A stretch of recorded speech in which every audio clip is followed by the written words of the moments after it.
Bien, buenas tardes, buenas noches. Una vez más, estamos estudiando el libro de Job y pasamos a la lectura bíblica. Toca para hoy el capítulo 24. Ya habíamos visto el capítulo 23 y lo que pasa es que el discurso de Job se divide en dos secciones. O sea, siempre los que dividieron los capítulos, o mejor dicho, el que dividió los capítulos son Steve Langton, ¿no? O diría el hermano Steve Langton, no sé, un monje inglés, bueno, italiano que vivía en Inglaterra. Nos hizo favor de esto y por alguna razón al discurso de Job le dio dos capítulos siempre. Y bueno, es porque Job se extiende realmente más que sus amigos. Ya se van a terminar los diálogos.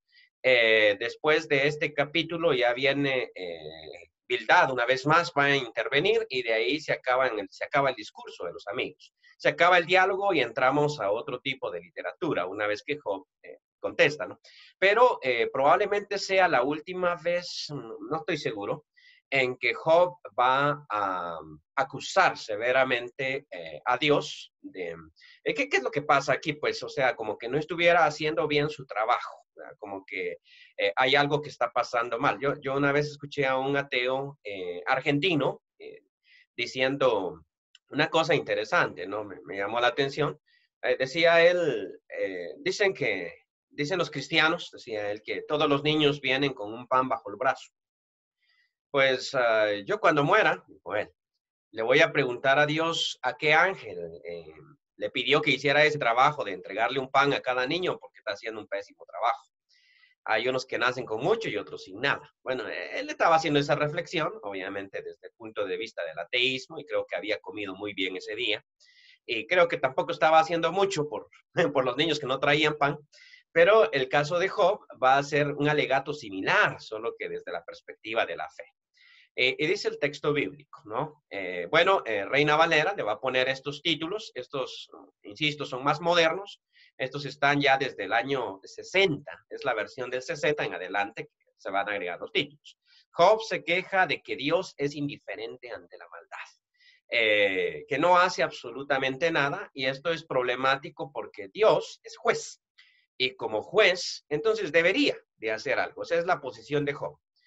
Eh, Arranca el primer versículo, puesto que no son ocultos los tiempos al Todopoderoso, ¿por qué los que le conocen no ven sus días? O sea, el punto lo ha hecho antes, en el mismo capítulo 23 que vimos la semana pasada, donde Job dice, yo quisiera ir ante Dios y exponer mi causa. O sea, quisiera llegar hasta donde está Él y exponer mi causa ante Él. Pero hay un problema que no lo voy a encontrar. O sea, no sé dónde está y aún si supiera no voy a percibirlo. Puedo llegar y pasar a la par de él y no lo voy a encontrar.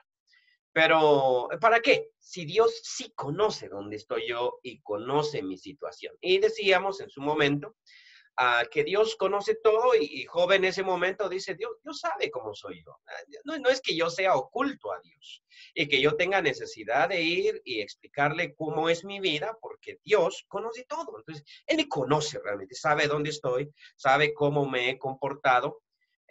No he sido oculto ante Él. O sea, no le voy a alegar mi causa porque Él ya la conoce.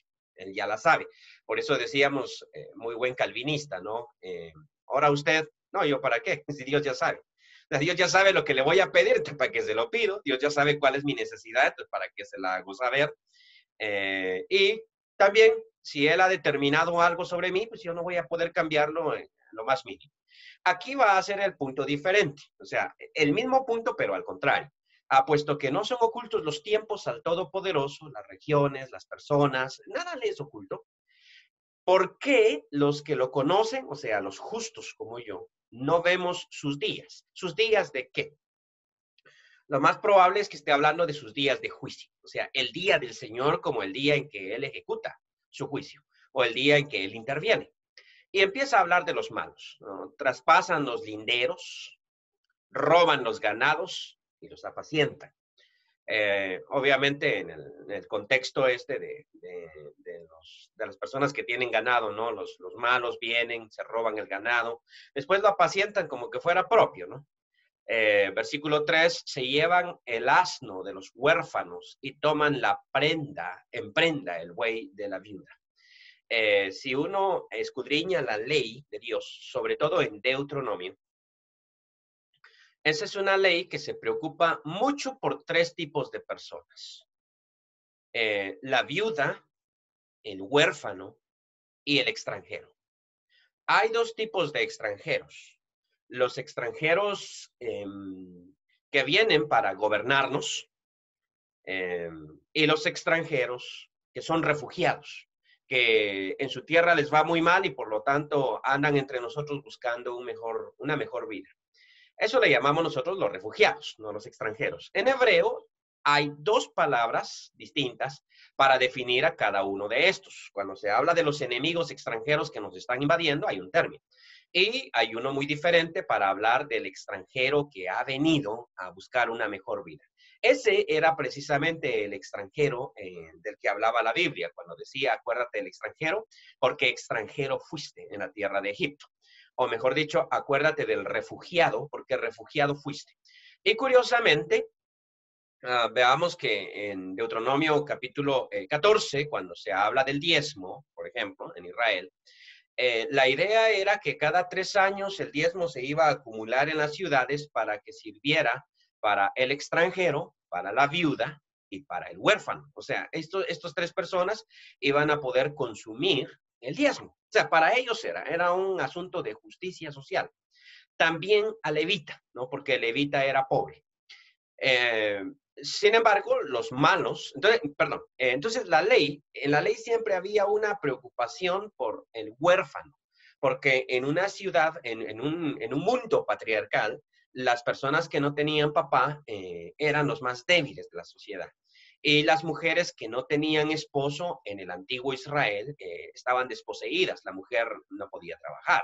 Entonces, por eso uno no logra entender a veces todo el dilema que se da en Ruth, por ejemplo, al llegar Noemí y Ruth y estar solas. Y lo importante que era, por ejemplo, para Noemí conseguirle esposo a Ruth. Eso, porque entonces ya no era orfandad, pues, y ya cuando nace el niño de ambos, ¿no? Obed, entonces Noemí se pone contenta y cría al bebé. O sea, esta es esperanza, esta es vida, porque la viuda no tenía ni quien la defendiera. Entonces, la ley decía que la justicia del juez consistía en defender a la viuda y al huérfano. Entonces, aquí Job dice, mira, estos hombres traspasan el lindero, se roban el ganado, lo apacientan, vamos a ponerla peor. Se llevan el asno del huérfano. O sea, ¿quién va a defender al huérfano? Estos se llevan el asno del huérfano. Es más, toman la prenda, en prenda el buey de la viuda. Lo hacen. Hacen apartar del camino al menesteroso y todos los pobres de la tierra se esconden cuando él pasa. O sea, el tipo de gente que es esta, ¿no? He aquí, como asnos monteses en el desierto, salen a su obra madrugando para robar. El desierto es mantenimiento de sus hijos. Lo que sucedía también, una vez más, aclarando esto en el antiguo Israel, es que los ladrones buscaban los lugares desolados para asaltar. Esta es la idea. Digamos, cuando uno lee la parábola del buen samaritano, dice, el hombre subía de Jericó a Jerusalén y ahí fue asaltado por ladrones. Eso era típico en esos lugares. O sea, al ir de Jericó, que estaba a la ribera del Jordán, y subir para Jerusalén, había mucho desierto escarpado ahí. Bueno, realmente la palabra desierto entre los hebreos y entre los griegos no quiere decir ausencia de árboles. Esto es algo bien curioso. Sí, no quiere decir ausencia de gente. O sea, es un lugar desértico, o sea, no hay gente ahí. Entonces estaba desolado, lo que nosotros llamaríamos desolado, y en esos lugares desolados, pues los ladrones les caían y unos cuantos de los intérpretes opinan que el sacerdote y el levita no ayudan al hombre que está en desgracia por la posibilidad de que sea una trampa. O sea, estas cuestiones pasaban, ¿no? El hombre se hacía el moribundo y cuando uno se acercaba para ver qué tenía, le caían los ladrones encima. Entonces la idea era, mejor me largo, o sea, mejor me chispo. Esto está peligroso y si el hombre sí está medio muerto, los ladrones pueden andar ahí cerquita todavía. Entonces, esto pasaba mucho. O sea, Jesús cuenta aquí algo que sucede bastante y Job está describiendo a esta gente. Aquí dice, como asnos monteses en el desierto, pues metidos entre las peñas, ¿no?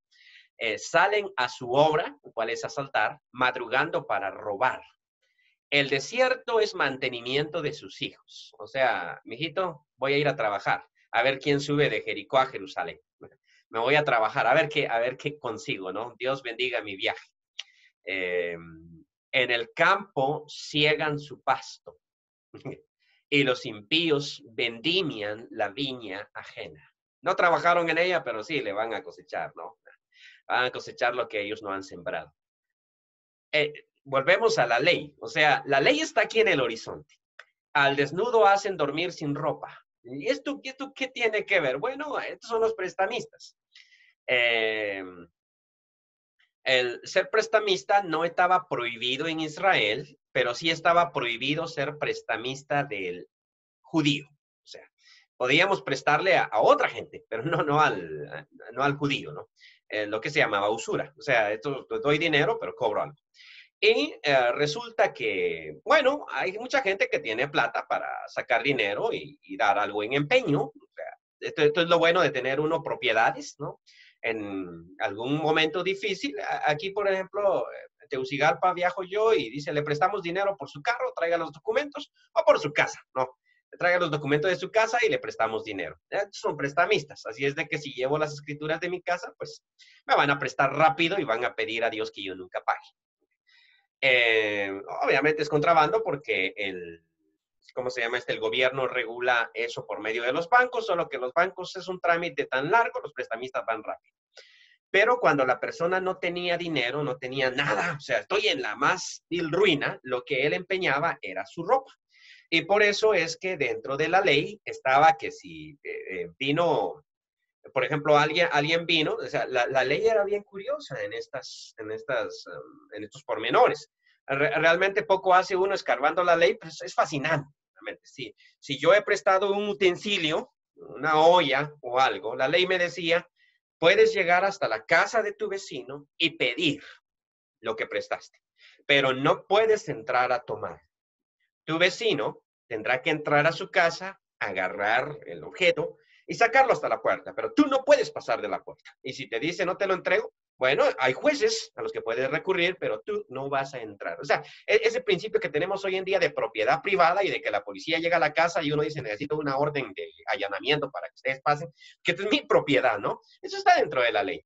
Y dentro de la ley, entonces decía, si tomas prenda, pues hasta que te paguen, devuélvela. Pero si en prenda has tomado el manto, la ropa de tu prójimo, llegando la tarde, se lo devolverás. Independientemente de que haya pagado o no, porque el pobre iba a dar su prenda. Entonces, la Biblia decía en la ley, ¿no? O dice en la ley, no decía, dice en la ley. Lo que pasa es que, mira, si él se acuesta cuando tenga frío en la noche, orará a mí, dice el Señor, y yo escucharé su oración. Y tú no te quieres meter a problemas conmigo.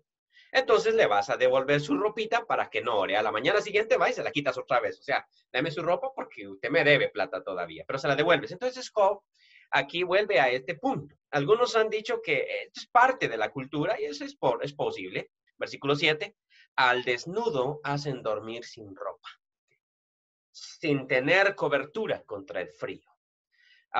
Eso es, si es grave en Guatemala, es mucho más grave en Israel. El invierno es serio en Israel. Con las lluvias de los montes se mojan y abrazan las peñas por falta de abrigo. Pobre gente, ¿no? Que le quitaron su casa, le quitaron todo y ahora hasta le quitaron su ropa. Amós lo va a decir más adelante, al justo vendieron por un par de zapatos. Bien grave, ¿no? Quitan el pecho a los huérfanos y sobre el pobre toman la prenda. O sea, Job nunca en su vida, lo va a decir más adelante, nunca aceptó la prenda del pobre. O sea, mira, te dejo mi túnica y préstame dinero. No, mejor te lo doy, ahí me lo pagas, no te voy a quitar tu prenda. Este versículo 9 es bien llamativo, que dice, quitan el pecho a los huérfanos. ¿De qué está hablando?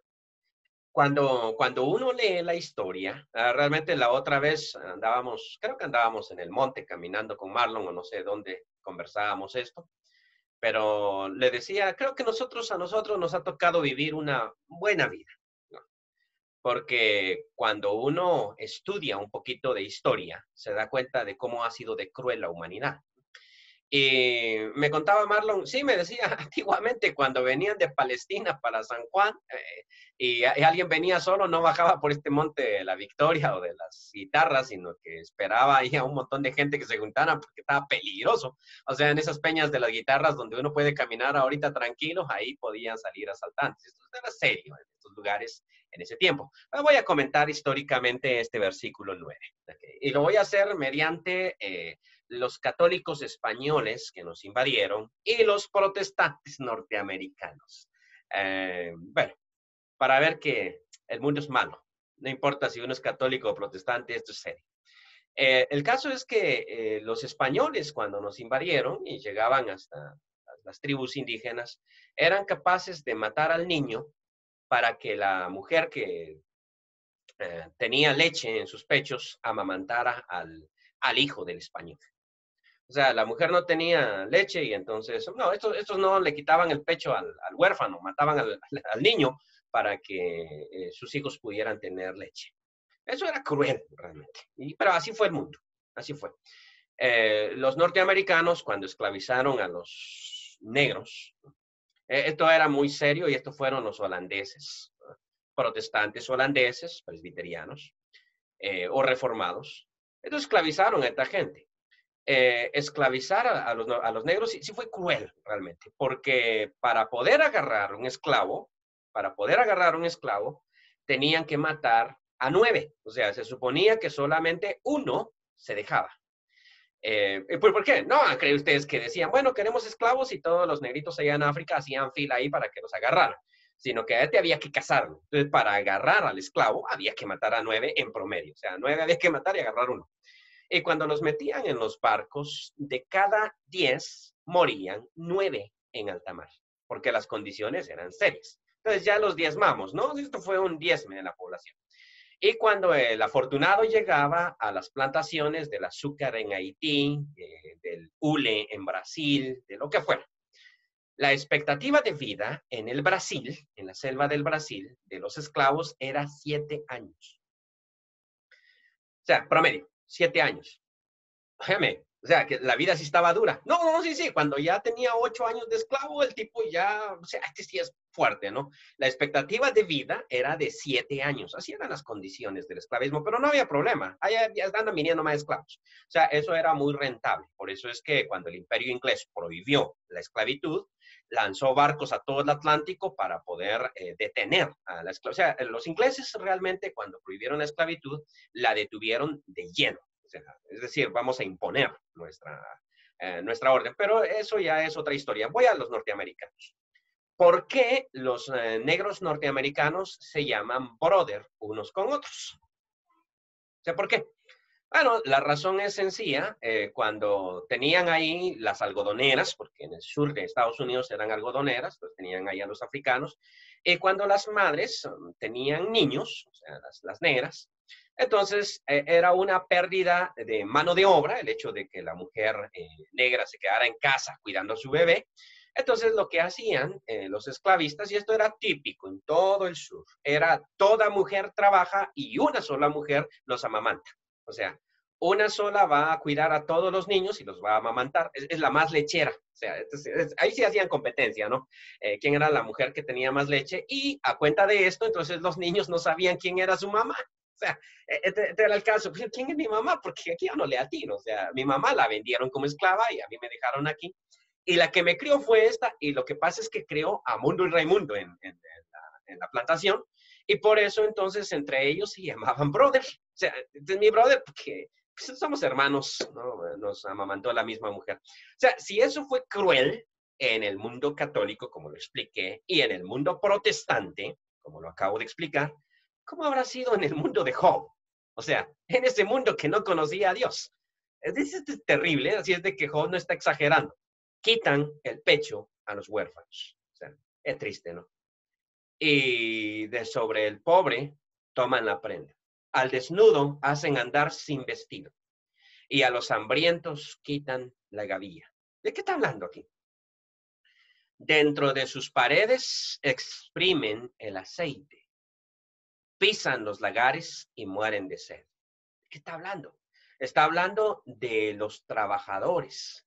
O sea, está hablando de los que están exprimiendo las uvas, o sea, y está saliendo todo el jugo de uva, pero ellos están muriendo de sed porque no pueden probar lo que están produciendo.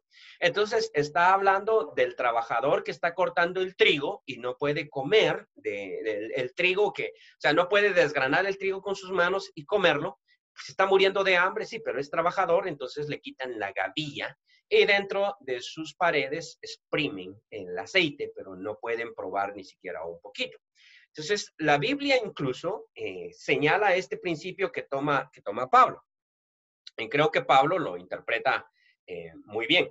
Resulta que la Biblia decía, no pondrás bozal al buey que trilla. La Biblia no estaba hablando de los trabajadores. Estaba hablando literalmente de los bueyes.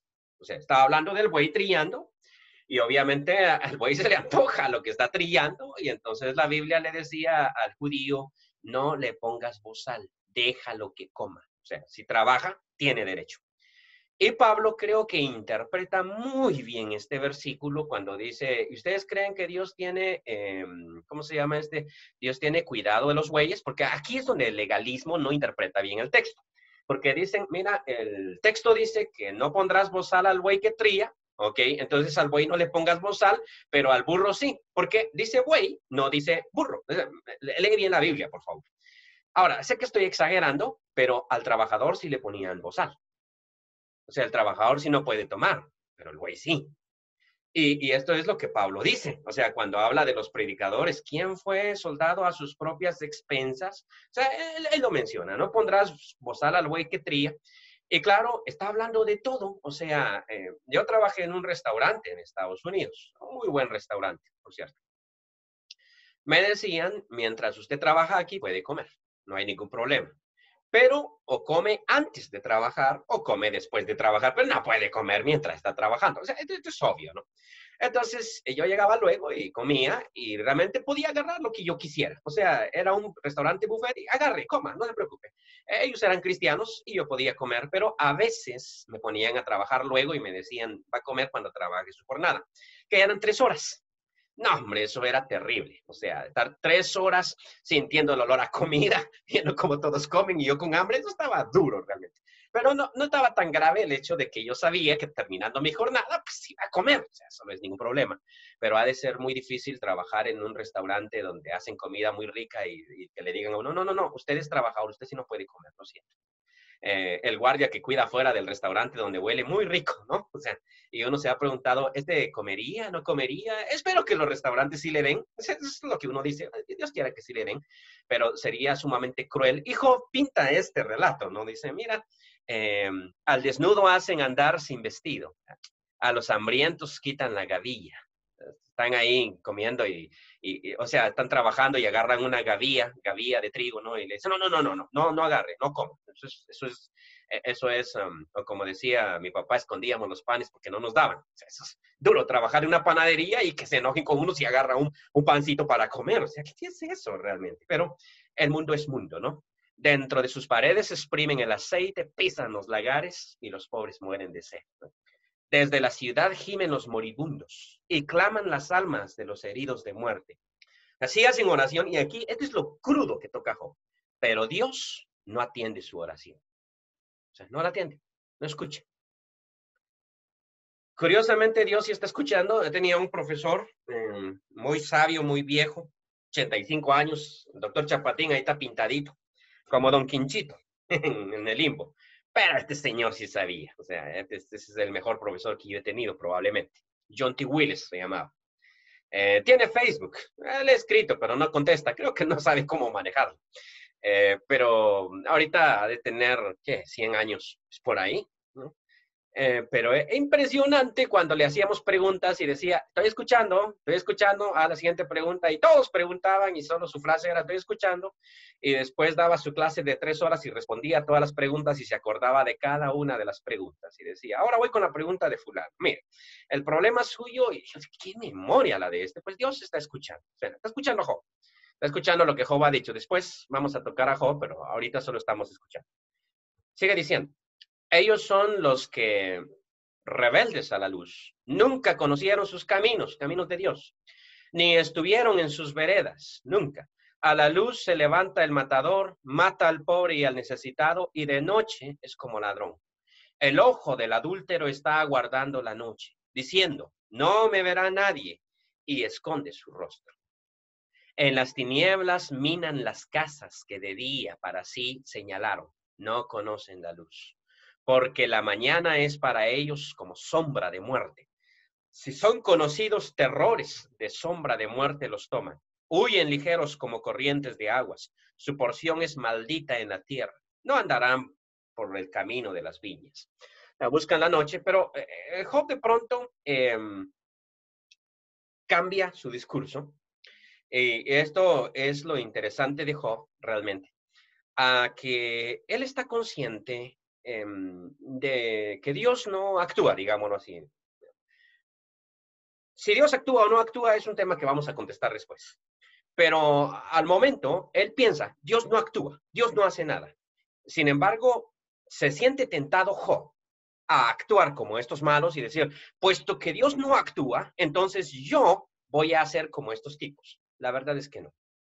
Él vuelve una vez a meditar, o sea, como que reflexiona y dice, mira, la sequía y el calor arrebatan las aguas de la nieve, así también el Seol a los pecadores.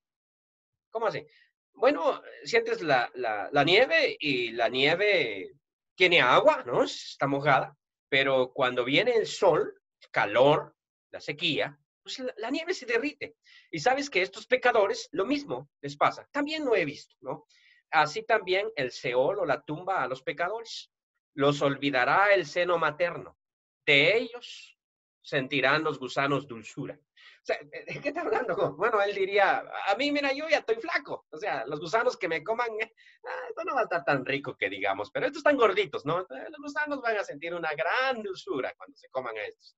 Decía un compañero que tenía en el IMBO, molestaba muchas veces cuando hablaba de los bolos, decía que los gusanos de este van a salir todos borrachos de la tumba, decía así, porque como este es un alcohólico, ¿no? Entonces los gusanos aquí van a sentir dulzura cuando se los coman. Nunca más habrá de ellos memoria. O sea, no importa cuándo, tarde o temprano van a morir. Y como un árbol, los impíos serán quebrantados. A la mujer estéril que no concebía, afligió. Y a la viuda nunca hizo bien. Pero a los fuertes adelantó con su poder. Una vez que se levante, ninguno está seguro de la vida. Él, Dios, les da seguridad y confianza. Sus ojos están sobre los caminos de ellos. A Dios no se le esconde. O sea, ¿sabe Dios las matanzas que hay, por ejemplo, en Venezuela? Sí las sabe. ¿Sabe Dios las matanzas que hay en nuestros países? Sí lo sabe. Honduras es el país más violento, se supone, sin estar en guerra. O sea, esto es bien curioso. Cuando el país está en guerra, como Siria, una guerra civil, pues obviamente ahí van a haber muertos. Pero Honduras es el país más violento. Y si uno lee los periódicos, diario aparecen dos jóvenes descuartizados en bolsas de basura. Y lo más curioso es que lo pasaron tirando a las 10 de la mañana. O sea, a las 10 de la mañana lo tiraron. Y nadie miró la placa del carro, nadie vio absolutamente nada. No, pues ahí los tiran. Y en Honduras esto es típico, esto es del diario vivir. Ya uno se acostumbra a ese tipo de noticias. Yo ya ni le pongo atención. Unas dos más, esas dos rayas más al tigre, ¿no? ¿Sabe Dios quiénes fueron? Pues Job dice sí. Sí, ¿sabes? Sus ojos están sobre sus caminos. Fueron exaltados un poco, desaparecieron. Ok. Y son como abatidos todos los demás. Serán encerrados y cortados como cabezas de espigas. Y si no, dice Job, ¿quién me desmentirá ahora o reducirá a nada mis palabras? A ver, digan, o sea, a sus amigos, si lo que yo estoy diciendo no es cierto. Estos malos existen. Y los pobres piden a Dios. Y Dios, pues no ha hecho nada, si no los malos ya no existieran, pero de hecho existen. Ahora, yo sé que también ellos van a morir igual que yo. Cuando uno nota eso, pues dice uno, ¿cuál es el fin de todo esto? O sea, cuando mis estudiantes salen mal en una clase, se afligen, me dicen, hermano, no hay posibilidad de recuperar el examen. Le digo, no hay posibilidad. Tiene que tomar otra vez la clase, no se preocupe usted. Digamos que sea homilética, que es como predicar. No le va a hacer bien. No, pero yo no quería dejar una materia, no se preocupe. Cuando usted sea predicador, nadie le va a preguntar si reprobó la clase. O sea, nadie le va a preguntar semejante cosa. De hecho, yo he predicado en muchos lugares y nadie me ha preguntado a mí si alguna vez reprobé esa clase. Nadie me ha preguntado cuál fue mi calificación. A nadie le importa realmente. Es más, hasta a mí ya se me olvidaron cuáles fueron mis calificaciones. Ya no las sé.